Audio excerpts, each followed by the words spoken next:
Now, my husband and I have 2 girls. They're grown women now. But when they were little and we had them, we really wanted to raise them to love Jesus.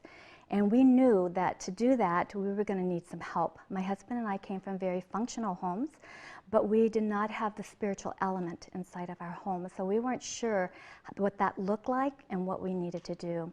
So we started looking at our church, seeing if there was people that we could turn to help us raise our children. And a lot of our young people were really struggling with their relationship with the Lord. So we decided the best place to go was on our knees and ask the Lord, how do we raise children to love you? We realized it was going to be intentional. It would take a lot of work, prayer, patience, perseverance, commitment, and a lot of change.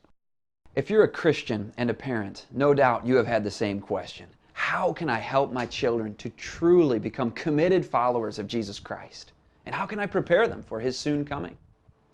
I'm Scott Ritzema. Welcome to How to Raise the Remnant.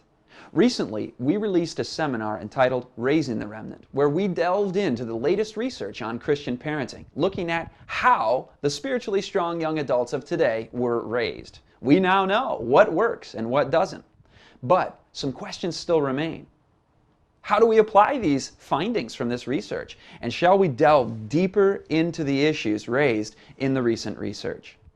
In How to Raise the Remnant, we will turn to the experts. You're going to hear insights from author and psychologist Dr. Donna Habenecht, speakers and parenting experts Paul and Carolyn Rain of Restoration International, Pastor Don McLafferty of In Discipleship, a visionary leader in discipling children to Christ, Dr. Kay Kuzma, author of over 35 books and hundreds of articles.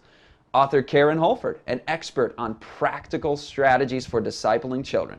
And Cinda Osterman, a personal friend of mine who I've done seminars with on parenting. I've learned a tremendous amount from her and all of these speakers. Stick around for the 2 episodes. You will see things that the Lord wants to bring to the attention of this generation so that we can raise a generation of children who will have their foundation on the Bible, who can stand through the crises of the last days. My prayer is with every family watching this. And don't forget to view Disc 3 with all of the bonus features. View this material with your spouse. Get that pause button ready.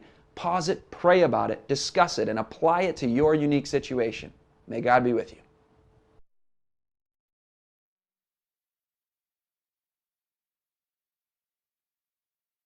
Before we look at any parenting strategies, we have to begin with a basic question. Who are our children? Many times we forget that they are actually younger members of the Lord's family. They are children of God, just like us. We have the same Father, and in fact, our children are our brothers and sisters in Christ. So the question is, am I treating my children with the respect that is due to an image bearer of God? Do I use the golden rule and treat them as I would want to be treated myself? It's not just the amount of time, but it's how quality. You don't want to say, how come you forgot to brush your teeth and I can't believe you're late again? I didn't work over a hot stove just to have you nibble away your appetite like that.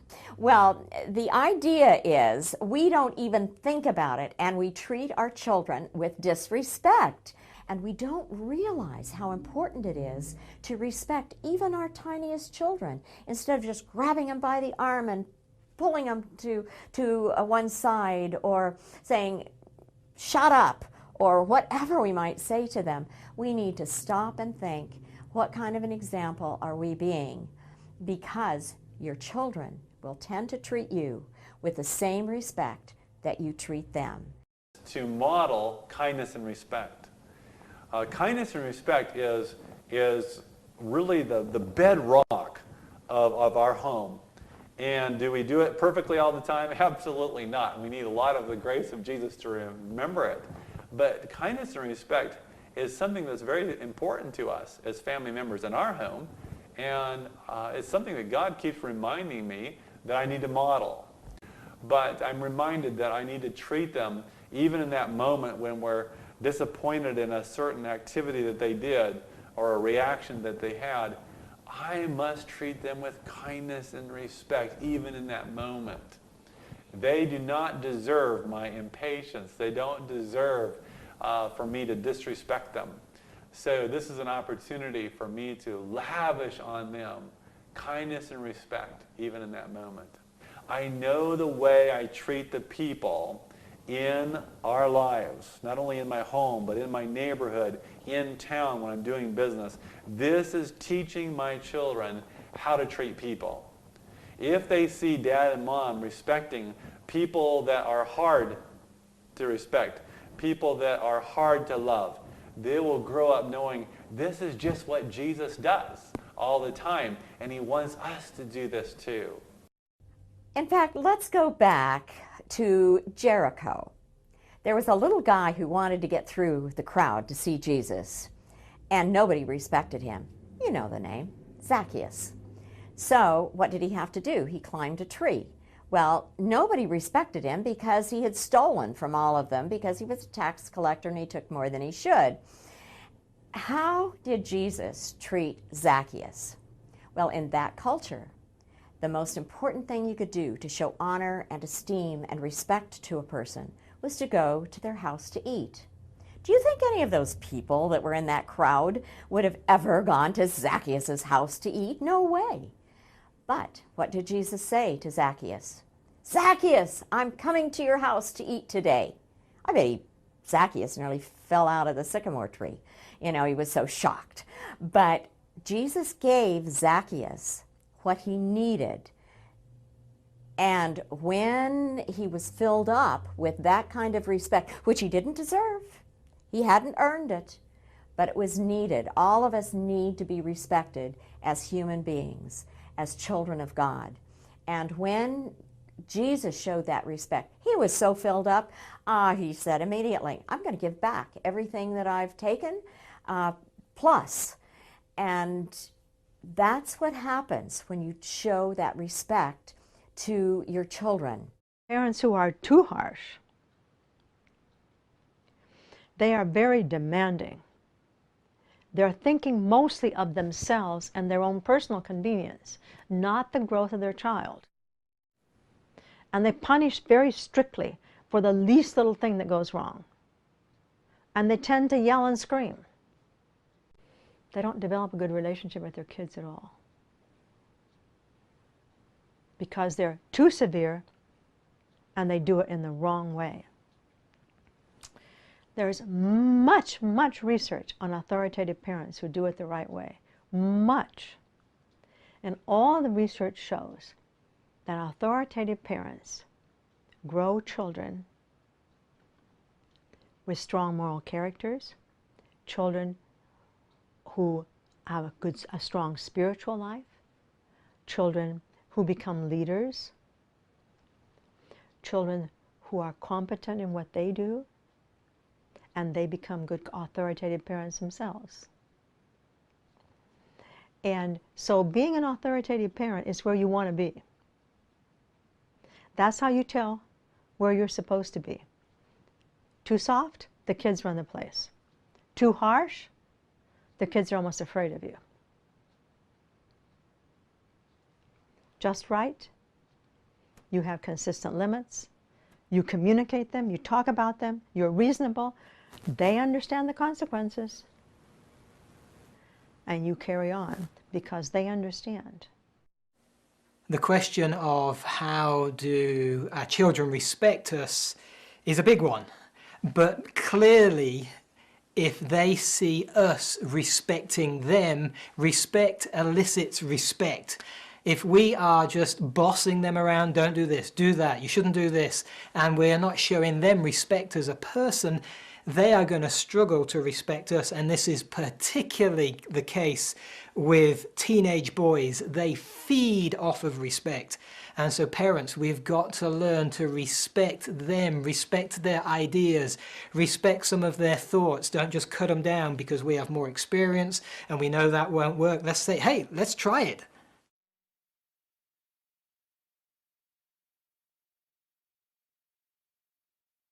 It probably comes as no surprise that most parents do not have a biblical basis for parenting. We don't have biblical principles upon which we base everything that we do as parents. In America today, the research shows that we are generally just parenting by taking cues from how other people do it or how we were parented. I don't think it's any surprise that this is not working. We're exposing our children then to worldly influences in media and among peers. And the question remains, how can we do this differently? The best way to know that we're not parenting the way we do just to keep in with the expectations of extended family members is really to have some very solid principles for why we do what we do with our young people, with our children. You know, the Bible, of course, is the best place to go, and there's great books out there on parenting. My favorite is a book called Child Guidance, and when my children were little particularly, I read that over and over again to really establish in my mind why I wanted to do the things I wanted to with my young people. And then when we would go to visit extended family members, it wasn't so difficult to be able to stand firm and say, no, you know, this is what we're going to do, whether it's, you know, maybe we're planning on, we've always had them go to bed at a certain time, and now when they're really little, we don't just want to go break that, or giving them certain things to eat, or whatever it is, but make it, have really firm principles that you can stand on. Then when you're there, you're not going to compromise, and you can know for surety that you're not just raising your children to everybody else's expectations. At that time, we had a TV in our home, and our daughter was about 2, and she'd wake up every morning asking for the tea, and she wanted to watch Big Bird. And we thought if she could only love Jesus as much as she loved that bird, we would be happy. So we sold our TV, we went through all our books, we went through all our music, we went through all our videos, we went through everything that we thought would hinder our children in their Christian experience, and we got rid of it. You're a good influence. They have good friends, which I think you need to be involved in helping them choose their friends, so that the influence is positive on the kids. Guarding our children's hearts in the world that we live in, particularly media, can be a very difficult task because, you know, we can shut off the Wi-Fi at home, but they go to the neighbors or they go into town, or so the best way is to win the hearts of our children, to fill their lives up with stuff that's better than media, you know, going on bike rides together, going on vacations together, doing great things together, and then also showing them some of the dangers of the media. We have, as a family, really enjoyed that Media on the Brain that Belt of Truth put out. It is fantastic because it taught our children the dangers, and they have no desire for all of that. So if we can win their hearts, we guard their hearts. Another thing that we decided we need to do is country living. We need to move out and get away from the environment in which they were in. We wanted a slower pace life than what we were in, and we thought country living would do that. Also, it would provide a way for us to grow our own food and put in fruit trees, because we knew that our income was going down and we needed a way to save money. We also wanted to homeschool our children, and we actually did. We bought 5 acres of land and we built a little schoolhouse on it, and our children went to school. So I schooled my children, homeschooled them, and that was a real blessing for us.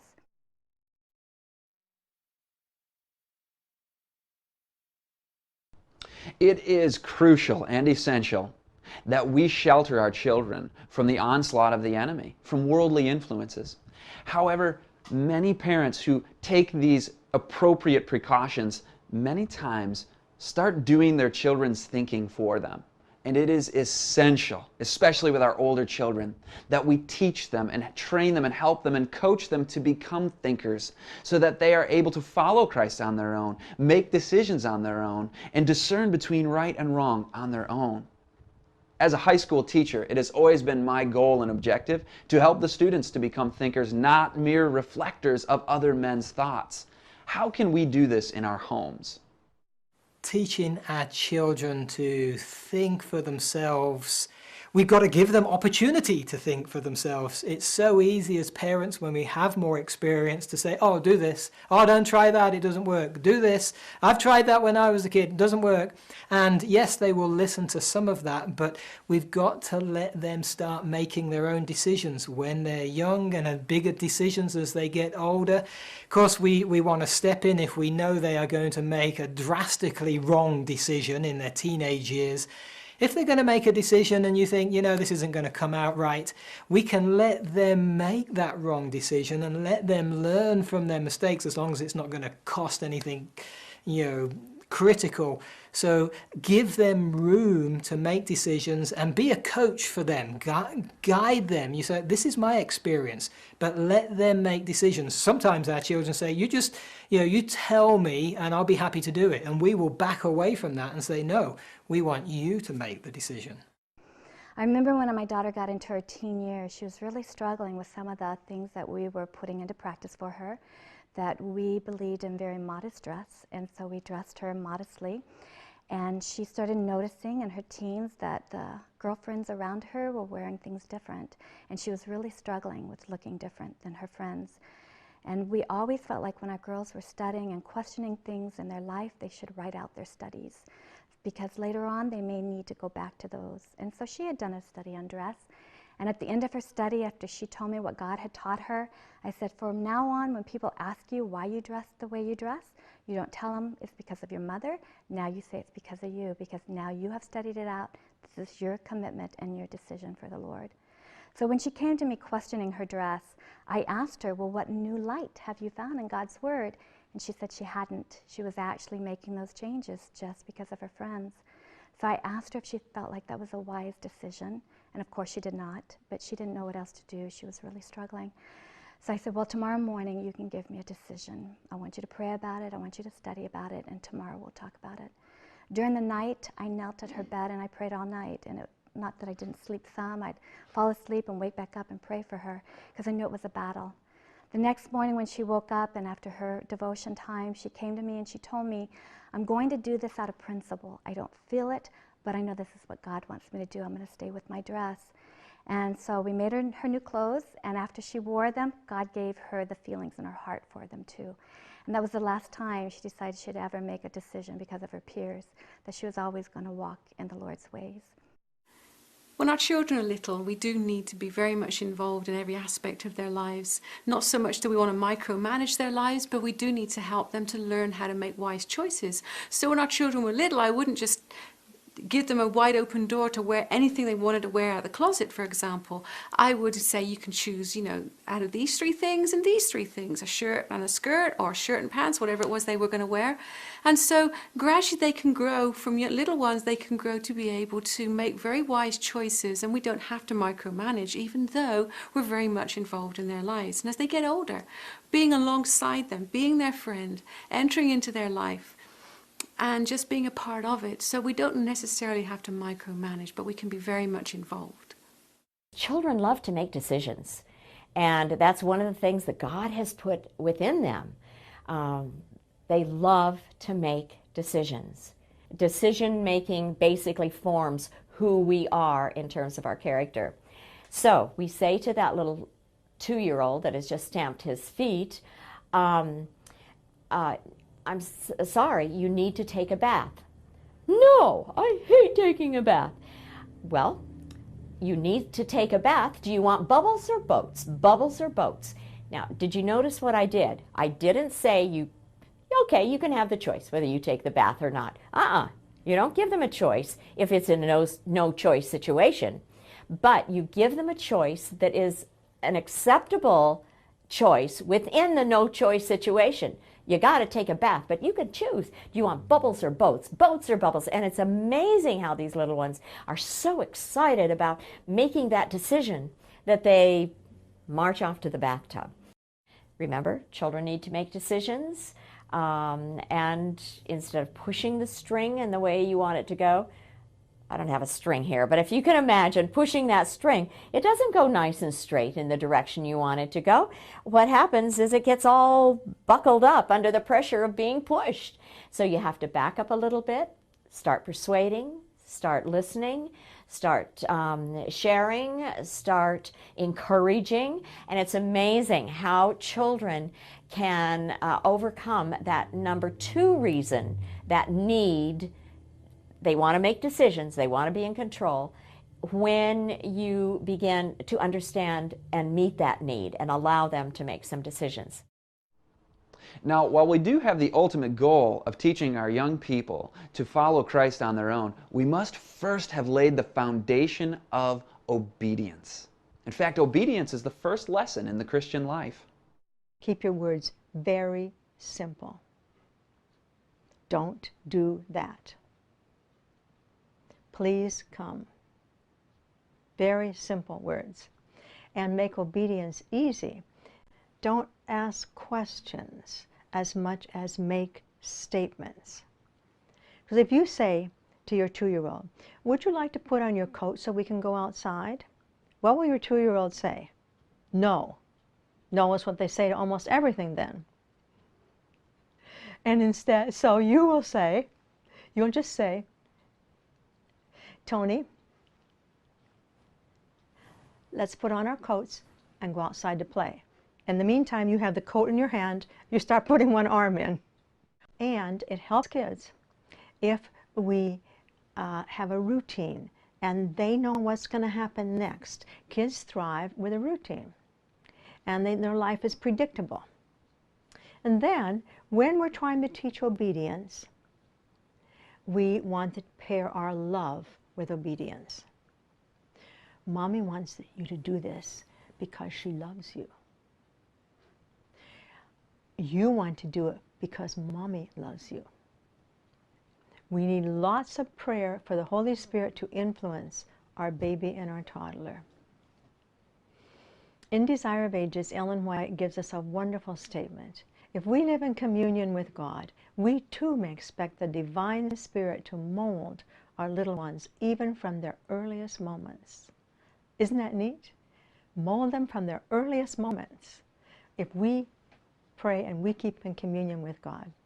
Jesus living in their heart can be the conscience that can help them make wise decisions and can give them the strength of character they need to have the internal control to say no to negative things, negative peers, bad habits, drugs, things that hurt them. Too many times our children think they have to be good all by themselves. Too many times they feel that I can't do it. It's amazing when you begin early sharing with your children. You always have a friend. Jesus is always right beside you. Whenever you're scared, you can just say, remember to sing the little song, Jesus loves me, this I know. Wonderful theology, you know, that for children to learn early. And there was a little boy that was having real temper tantrum problems, kindergartner. And his teacher said, you know, it's really tough for you to learn how to not hurt others and say things that you're embarrassed about later. But you know, Jesus can live in your heart if you ask him to live in your heart. And he can help you have that control that you want to have. And she said, I'll help you. If you come a few minutes early every day, I'll pray with you. And this was a Christian school, so it was very acceptable. And do you know, within 3 or 4 weeks, this little boy was saying to his mother, who was a non-Christian, Mommy, I have Jesus helping me, and now I'm a better boy in school, and I you know, it's just amazing. If we live in communion with God, and we live his way, we can expect his divine Spirit to mold our little ones, even from their earliest moments. We are teaching our children to love God by the ordinary things that we do. There is a wonderful statement by Ellen White in Desire of Ages, page 515, that really summarizes how we help our children learn to love God. As the mother teaches her children to obey her because they love her, she is teaching them the first lessons in the Christian life. The mother's love, and we could say the father's love also, represents to the child the love of Christ. And the little ones who trust and obey their mother or father are learning to trust and obey the Savior. Those are the foundational spiritual lessons. And we're doing it by the way we relate to our children when they're little. But if the kid does not have internal control, the ability to choose and choose wisely, it will all fall away. when he's faced with a situation that his mom or dad or another authority figure is not in control. Now, to make this foundation, there are two things we want to teach our children. We want to teach them self-control and empathy. Empathy means I understand how you feel about this. I have an idea that you're feeling sad today, or you're feeling happy today, or you understand what the other person is feeling. We must begin very early on these. So we begin, first of all, with that bond, by bonding securely with our baby and our toddler, because bonding is the foundation for all of this. Bonding doesn't occur, then conscience doesn't develop. It's the basic foundation for the thing. And so bonding is very important, and so we're going to provide our basic needs that our kid needs in abundance.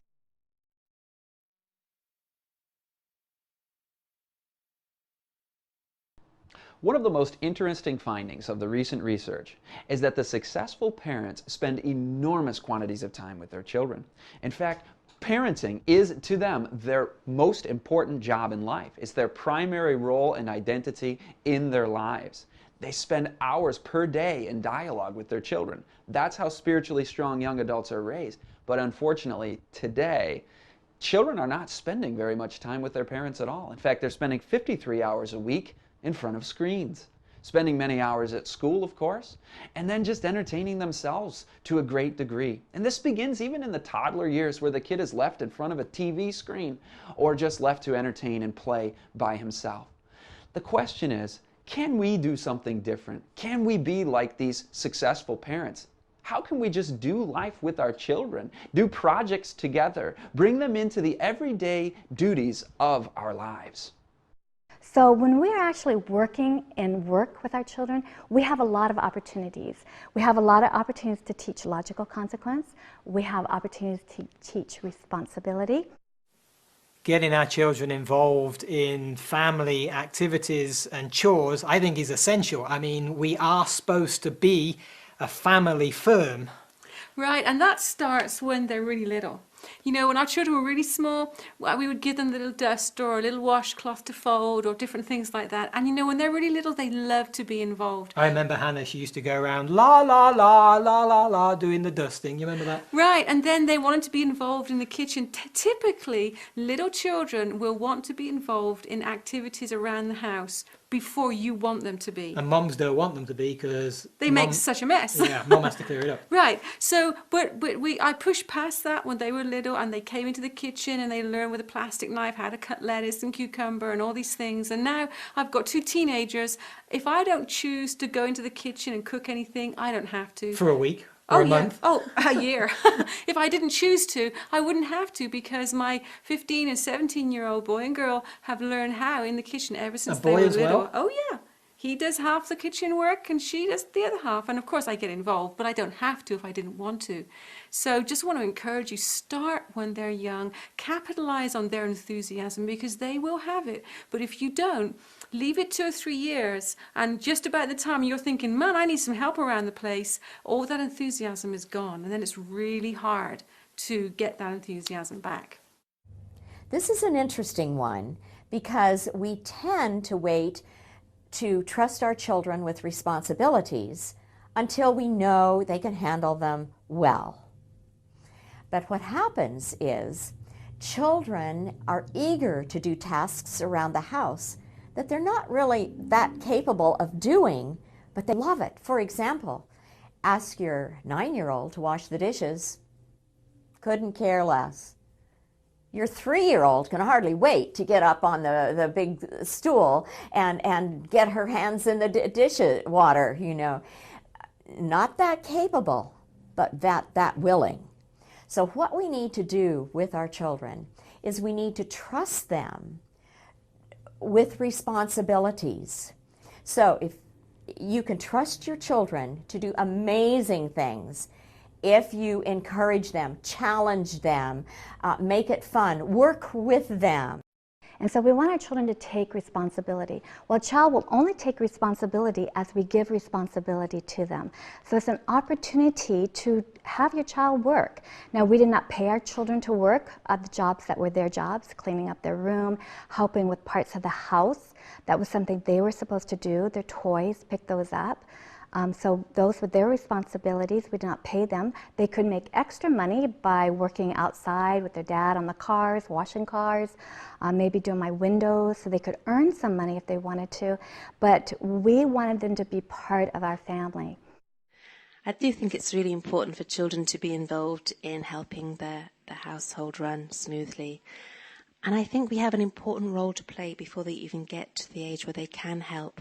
And that is one of making it seem really fun to do household chores. I think often parents make the mistake of going, oh no, I have to vacuum the floor today. Oh no, I have all this work to do. Oh no, I hate washing up.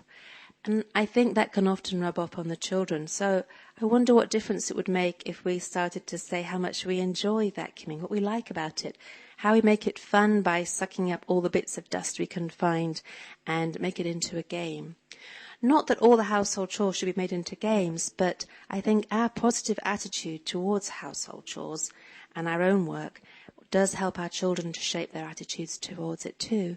And the more brighter and lighter and fun and positive we approach our household chores, then that will rub off on our children for sure. I think it's also important to find things the children can do well. So it needs to be within their ability and not too big. And the children need to be able to ask for help when something feels too difficult, because it can be really lonely for a child to feel they have to do a job and they don't know where to start and it all feels too big. So we need to be there alongside them, just as God is alongside us, ready to help us whenever we need to. So I think these things can really help us when we're helping our children think about doing more household chores. How do I know when my children are ready for new challenges? That's easy. When kids have mastered a challenge, they generally begin to act bored, slightly bored. They're ready for another challenge. So whenever you see the least bit of boredom setting in, probably they need a new challenge.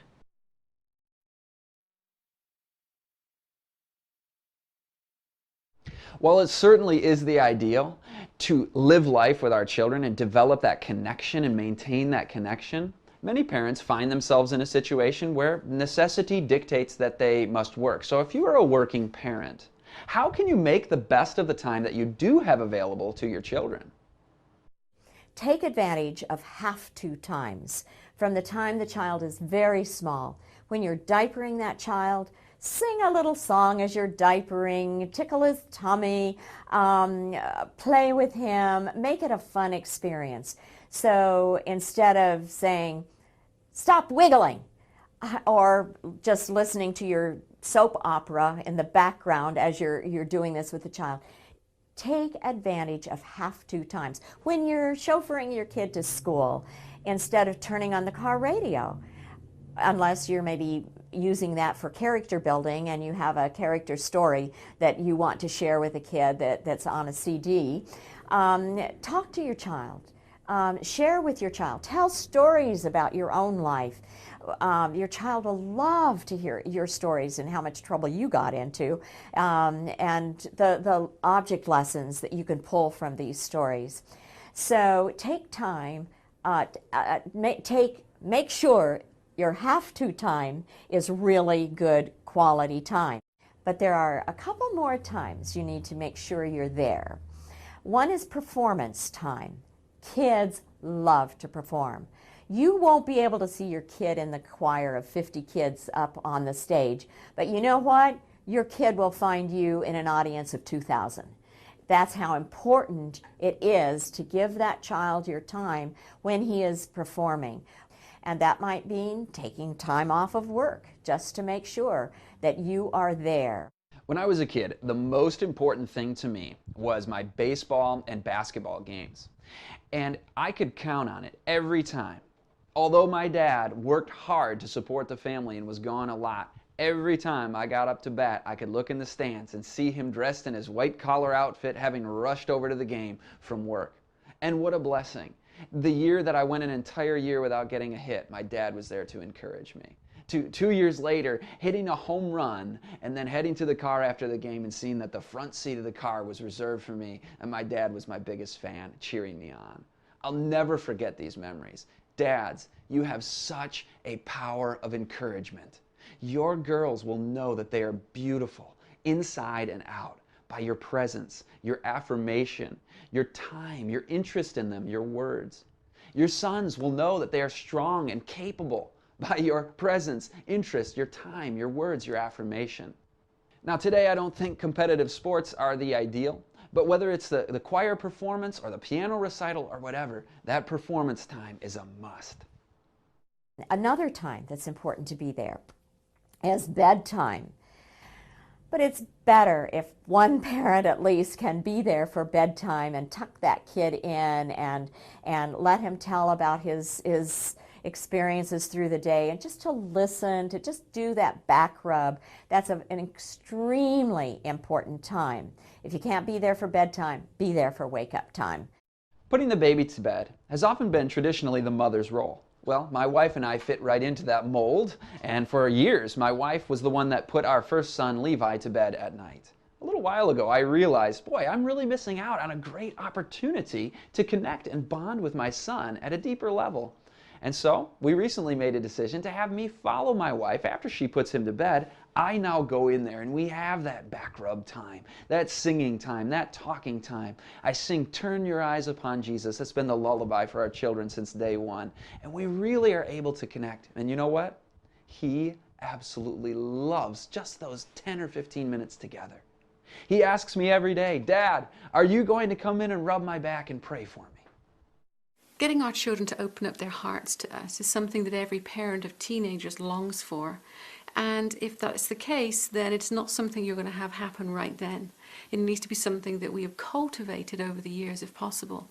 And so spending time with them, entering into their world, being a part of them is so important. And you know, a great example, and we still do this, tuck your children in at night. When they're really little, you tuck them in with a hug and a kiss, but don't drop that in the later years and into the teenage years, because as they get older, often I'll sit myself on the edge of the bed and I'll just be there, and the children's hearts start to open up. They want to share things that's going on in their hearts. And so cultivating that from when they're younger, being their friend, coming alongside them, entering into their world, and not throwing a fit sometimes when they share something you don't really want to hear. That is all part of encouraging your young person to open their heart up to you. And there's one more time that I think you should be there, and that's table time. We have found in various research that has been done that those families who sit around the table, who at least have one meal together, I'd suggest at least 2, if not 3, but at least 2, those families who sit around and talk and share, it could be a bowl that you put on the table that every kid in the family and mom and dad puts a little question or a little, maybe they've seen a magazine article, or maybe they will print something off from the internet and stick it in the bowl so that they can all talk together about various topics or subjects. Or you might want to use that time for character building and share a Bible verse that's important. But table time, talking together, is extremely important.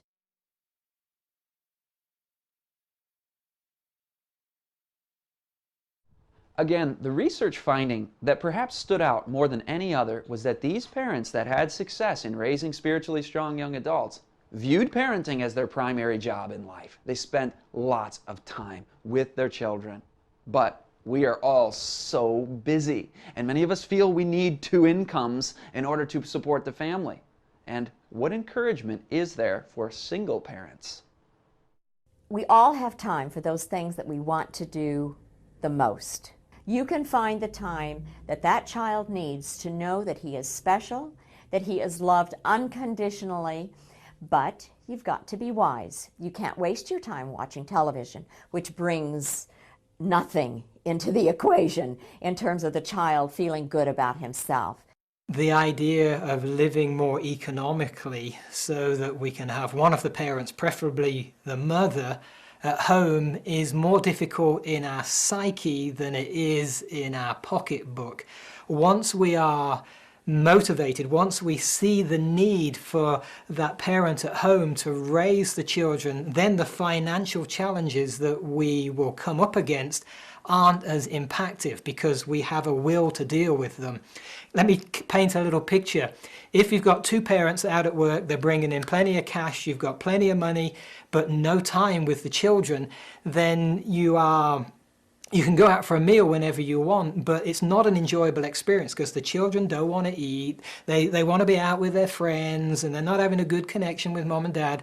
But if you've got one parent at home who's won the hearts of those children, there's a good connection between parents and children, then you can go out for a meal, not as often because you had to make some financial sacrifices, but you can sit there, you can enjoy each other, and it can be a bonding experience. So I challenge you, give it a go. When we consider staying at home as a mom to raise our children instead of being out at work, it can be a fearful thing, thinking that, what life will we have?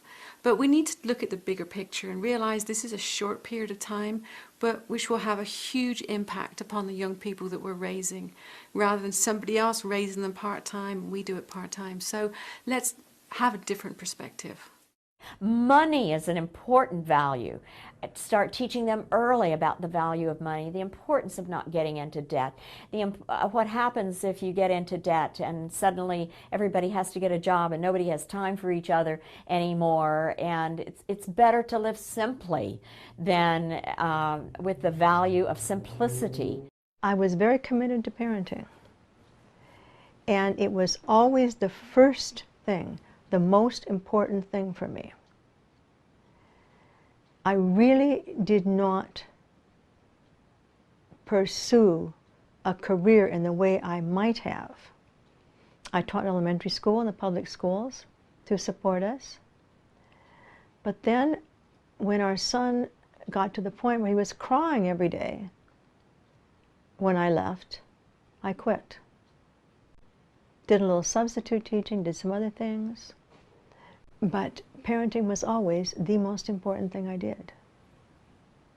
I did a number of other things along the way, part-time, always. And I wanted badly to go to graduate school. When our daughter, who's the younger of the two children, turned 13, she got herself a babysitting job 6 hours a day during the summer. The very day she got that job, I went over to the graduate school and enrolled because I had 6 hours a day to do that. Pursuing the career that I have had came much later.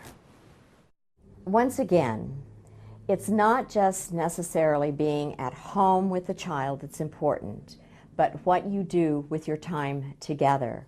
We know that working mothers, working fathers can be very effective with their children. But again, they have found that one-income families tend to do better in terms of the spiritual maturity of children. What that says is they just plain have more time for their children. Both of us had careers, and in order for our children, we felt, to be raised for the Lord, one of us would need to stay home.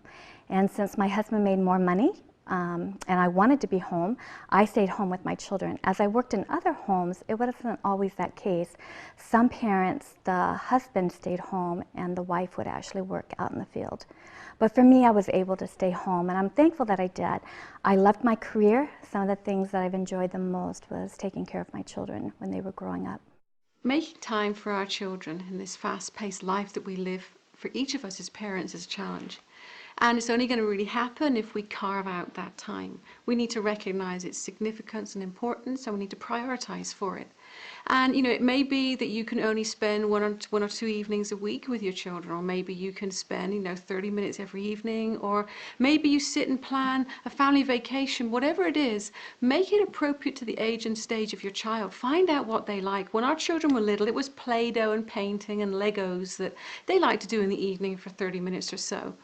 Now we have teenagers. Our son loves to take star photography, so now we're hiking out into the woods in the middle of the night to take star pictures. Make it relevant to them. Plan family vacations. It's something that you can all really enjoy.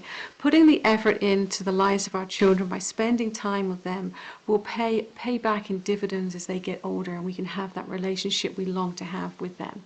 Single parents can be incredible parents, but you need to remember that you can't do everything by yourself. You can't have a full-time job. You can't have clubs that you go to. You can't have hobbies that you spend 85% of your time in and still parent. It's going to take some challenging decisions to be able to be what you need to be for those children. Remember, the best parents never parent alone. What you need is a good support group. Someone who's also a single parent who you can get together with, go to the park together with, so that you have someone to talk with and share. You need a great church behind you. In fact, I love the Titus 2 idea where it says you need to mentor the younger people. It gives the child that you are rearing another model to look at. And so, because you can't be everything to that child, and sometimes will get aggravated and frustrated, the child needs to have others that will mentor him. So again, if you're a single parent, you can do a great job. Just look around and see who God has provided to help you in the job that God has given you. When my wife became pregnant with our first son, Levi, we were called by the Lord and impressed by the Lord to make a very firm decision, and that was that she would be a full-time parent.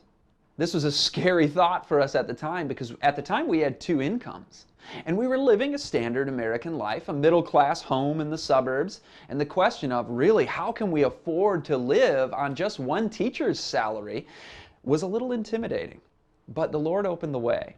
At this time, He also impressed us to move out of the city into the country. And this meant moving a little bit of a distance away from the city as well to find a home that was affordable. We wanted to live debt-free. We felt that we needed to live without a mortgage. And we had to redefine what our needs were, a painful process for each one of us. We ended up purchasing a home in the country that was a mobile home. Is that our dream home? No. But do our children know that they live in a mobile home? It doesn't matter. What are our needs? And you know what? When we sold our home in the suburbs, it was a $120,000 home. When we bought this place in the country, an hour outside of a major city, in the middle of Michigan, it's 9 acres with some apple trees and a pond and a big garden. This place only cost $47,000. You can live debt-free, very, very low standard of living, with the blessing of God all around you in nature, with work for our children to do. And it does take sacrifice to say we're going to live with one income. But pray and put that on the Lord and say, Lord, how will you provide for us if we're going to make this commitment?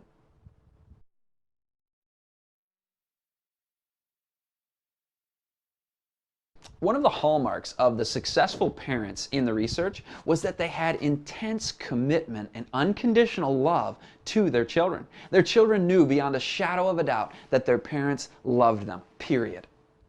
Why does this even matter, and how do we develop this Christ-like atmosphere in our homes? Well, the very most important thing you can do is this. Children first fall in love with us, then with our God. If they don't fall in love with us, it's very unlikely they'll fall in love with our God. From the Adventist home, adapt yourselves to the children's needs and make them love you. You must win their affection if you would impress religious truth upon their hearts. That's how important love is. We must win our children's affection. If we're angry people, if we're harsh and we're severe, and we don't show love to our children, they will not learn to love our God either. Unconditional love. It's a huge subject, and that's really what Scripture is all about. But what does it look like in everyday reality? And for me, I have had to make the decision as a dad, it does not matter what my children do. They can spit in my face, they can stamp on my toe, they can put a hole in my flat screen TV. It's not going to make any difference. By the grace of God, I am going to love them, and I am never going to let them go. That's the philosophy, that's the love that God has for us. And if we take that on board, if we make this decision, even if we've got little children, that there is nothing on earth they can do. They can throw a brick through my Porsche window. It's not going to make any difference. I will love them, I will love them, and I will keep on loving them. And eventually, when all their friends forsake them, they're going to come back to the one that unconditionally loved them. So parents, it's another decision that we have to make. So I think it's very important for children to know that they are loved unconditionally by their parents. They don't have to be good to be loved. And oh my goodness, it's so easy for us parents to say, oh, you've been such a delightful, good kid today. I love you so much. And we put our expressions of love into the side of being good. And what do children get the idea about? Well, I'm only loved when I'm good. Being a parent is the hugest, most massive thing we can ever do. It's the most important thing we can ever do. And it's extremely complex. And at the times when I sit and think, I don't know what to do, God, please help me. Help me know what to do and say to show these children my love and your love right now. And I would just sit there in God's lap and let him hug me as his child and listen to what he had to say to me. And the more I was topped up with God's love, the easier it was to pass that love on to my children. And when I get really stuck and something happens and I don't know what to do, there's a few places in the Bible I go to. I go to Psalm 103 and I read that. And for me, that is a beautiful picture of how God loves me. And I break that down into all the things that he does for me as a father and think, how can I do that for my child? I look at that the same way with 1 Corinthians 13 and Romans 12, because they give us such rich and succinct information about what a really good, strong, healthy relationship looks like. And then after I have really focused on that for a while, I find it gives me clarity about what do I do next with this child in this situation. I also love the story of the prodigal son. It gives me so much hope and so much inspiration. And the beautiful thing for me in that story is that the father has no words of criticism. Even when the son makes this foolish request to have all this money, he doesn't chide him. He is there all the time, looking for him, doing whatever it takes to show this son how much he loves him.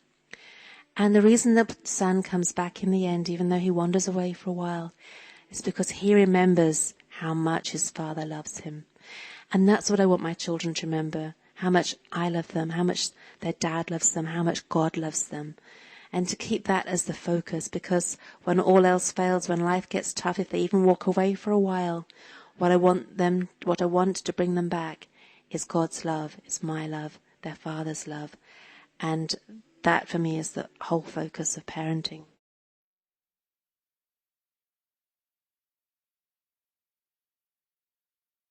One of the biggest questions parents are asking today is, how can I manage my children's behavior? What sort of discipline techniques should I be using to try to get them to behave? Well, really, I want to ask a question behind that question.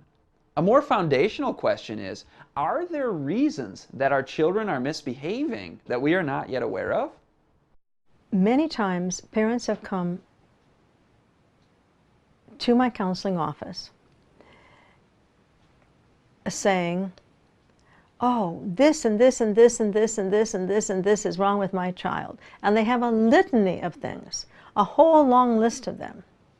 And I say to them, in the meantime, will you do one thing, just one thing for me, for your child?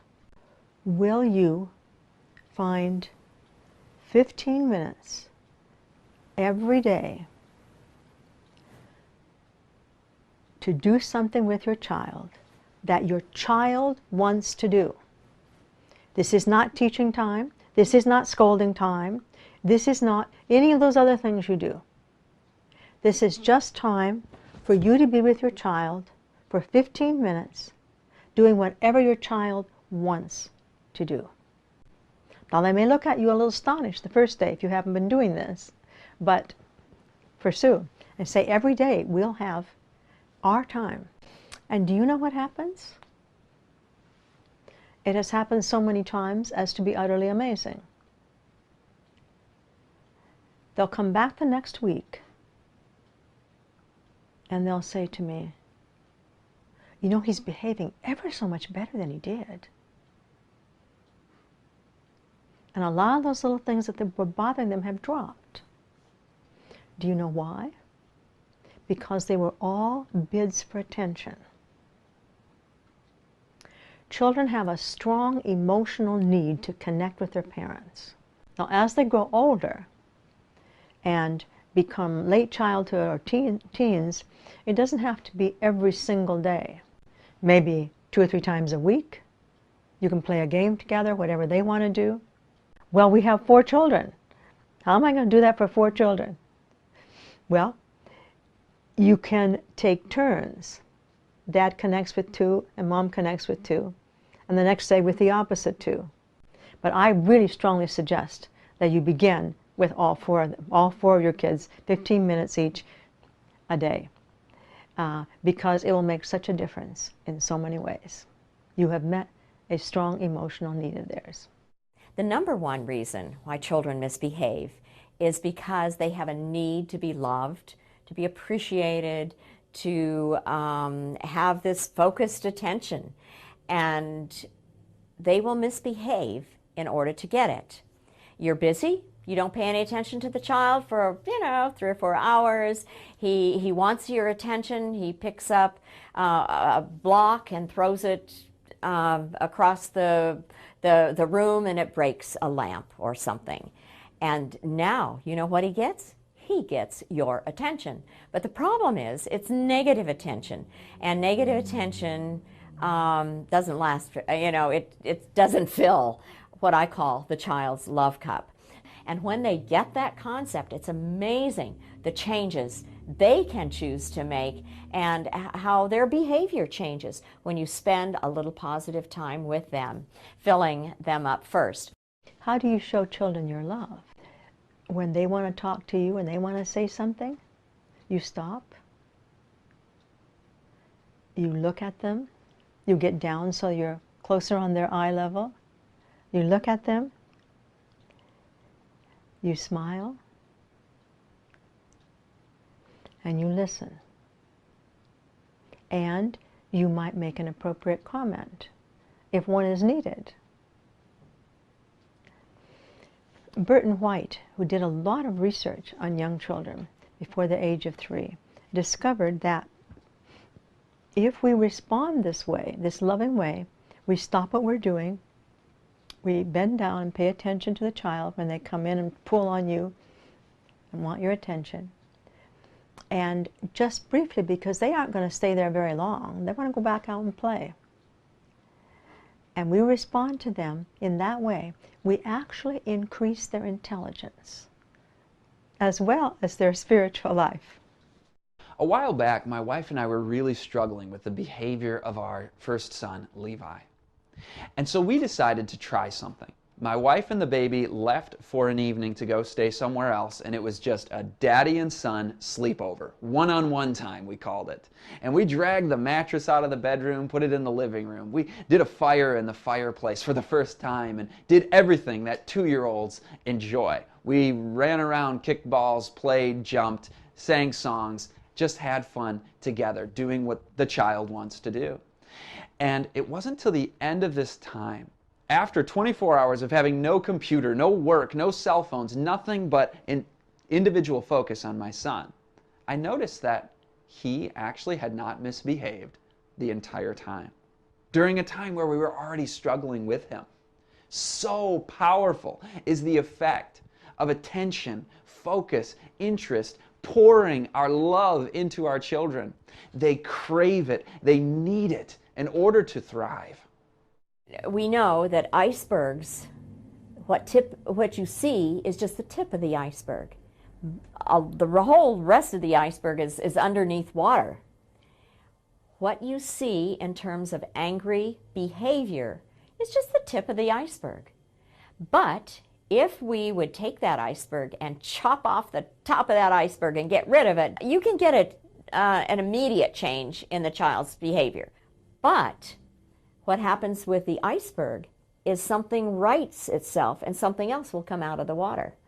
And what comes out of the water, if you have not met the child's need to be listened to be understood, to get those feelings taken care of and talked through, something else will come out of the water, and that will be basically revengeful behavior to get back at you. If you see behavior, emotional behavior that you don't like, immediately, instead of chipping away at the top, immediately go for what's underneath the surface, the feelings that are causing the behavior. I think it's really important for us as parents to make a list of what these needs might be. What are our spiritual needs, our physical needs, our emotional needs? What are those for our children? What do they look like? And once we make a list of those and think about them and think, how do I meet this need as often as I can, then that helps you to have a focus and a clarity about what you're doing. Otherwise it feels a bit vague. I've especially found it useful to think about my children's emotional or relational needs. And these are their need for acceptance, to know that when they've messed up completely, however badly, I'm still going to love them. And that helps them to understand how much God accepts them. The next need is for affection. Just warm hug, kind words, just knowing that I love them, and that's a really important need as well. Then there's the need for attention, spending time in their world, focused on them. And that's like the way Jesus came down to this world to live with us. How can I do that for my child? To humble myself and enter their world and find out what it's really like there, and to take time to be with them and get to know them.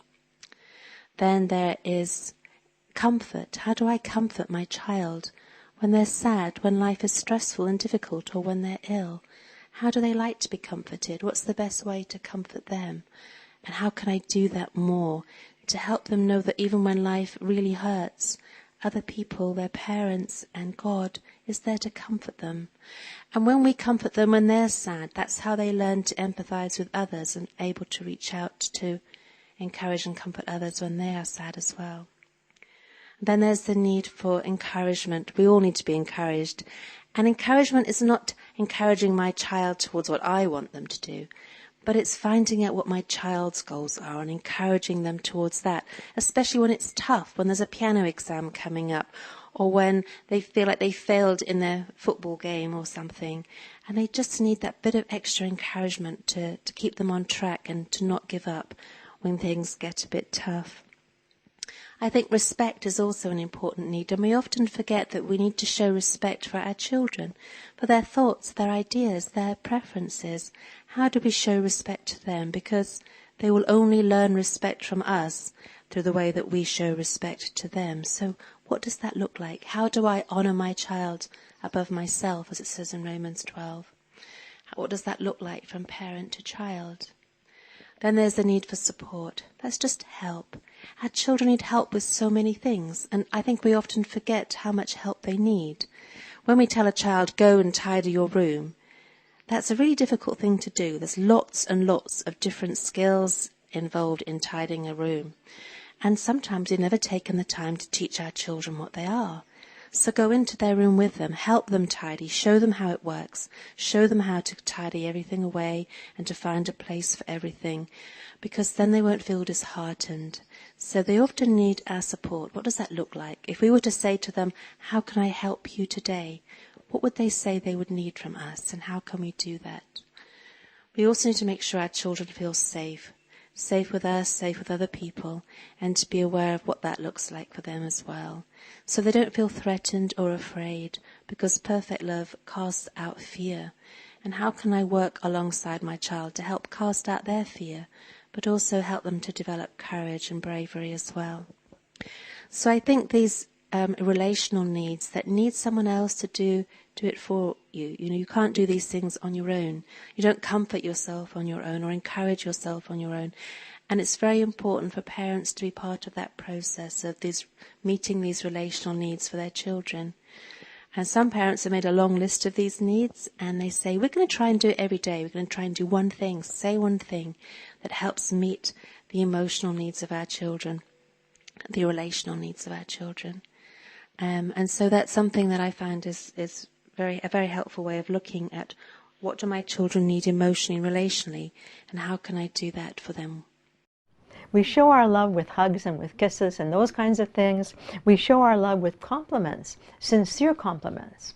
Older children know when your compliment is sincere or not. You really have complimented them for something that they did well. They know they did it well. They know the difference. You know, the reality remains, our children still have our DNA. Even if we are lavishing our attention on them, if we are filling their every emotional need, the will still rise up. The child will disobey and seek to supersede the will of the parent from time to time. How do we deal with this? We need to become authoritative parents, which means we have clearly defined limits for behaviors. They understand the rules, which are communicated very abundantly, and the consequences for breaking them, logical consequences, are also understood by the child. Listen to what our experts have to say about being an authoritative parent and imposing logical consequences. Authoritative parents also have limits for their kids. Very consistent limits. They aren't wobbly limits, here one day and not the other. They're always there. If they have said, this is where the limit is, then that's where it is. Now, they establish those limits with much communication. They talk to their kids. They explain why this is the way it should go. And they are reasonable, but there are well understood consequences for passing those limits. I remember when my daughter was, I guess, 2 and 3. My oldest was 3. She used to fold clothes and do little things around the house. We gave them washcloths, simple things that they could do. And one day she just decided she didn't want to work anymore. And she came to me and she told me she didn't want to make her bed anymore and she didn't want to do the laundry anymore. And I just said, okay. And she decided this was working so well, she was going to run to her little sister and let her little sister know this is working. And so told her little sister, you need to go tell Mommy all the things you don't want to do either. So she ran to me and said, Mommy, I don't want to do this and I don't want to do that. And I said, okay. And then what I did is I took them through the house. I said, well, come with me and I want to show you what happens in a day. I went to the refrigerator, I opened the door, and I showed them this is the food that we have in the refrigerator. Now let's go open up the cabinet and I want to show you where I keep my pots and pans. And I'm going to show you how to cook. And so I started showing them how to cook simple meals. And then I took them to the laundry room and I showed them how to use the washer and how to load it, how to turn on the dryer.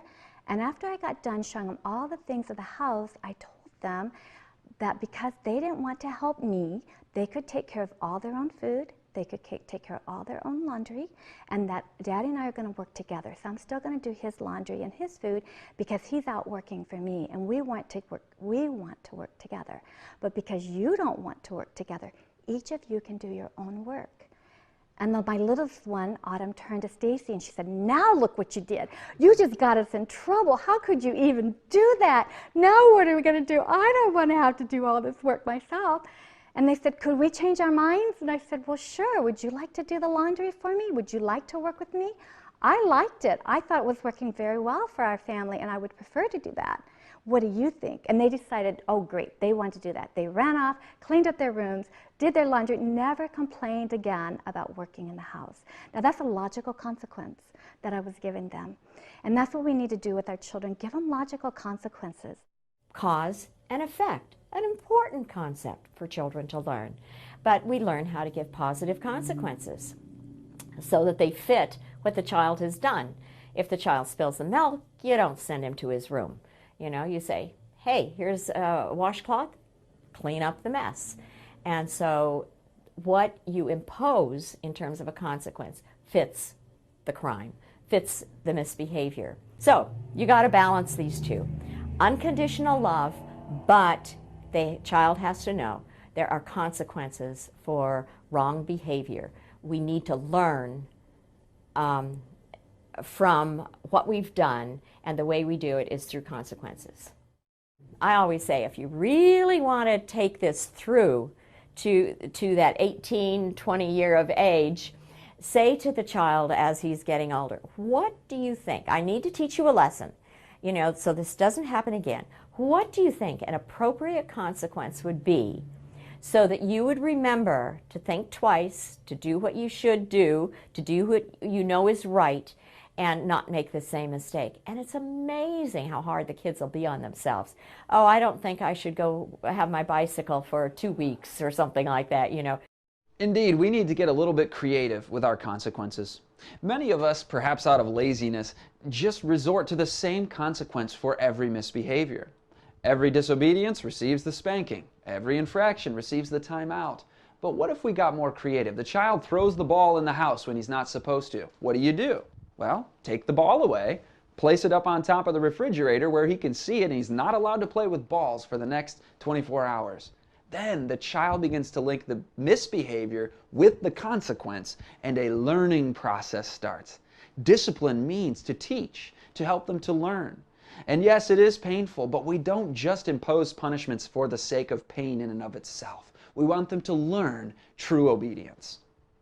Stick around for part 2 of How to Raise the Remnant, and we're going to examine the most important factors by far for raising spiritually strong young adults.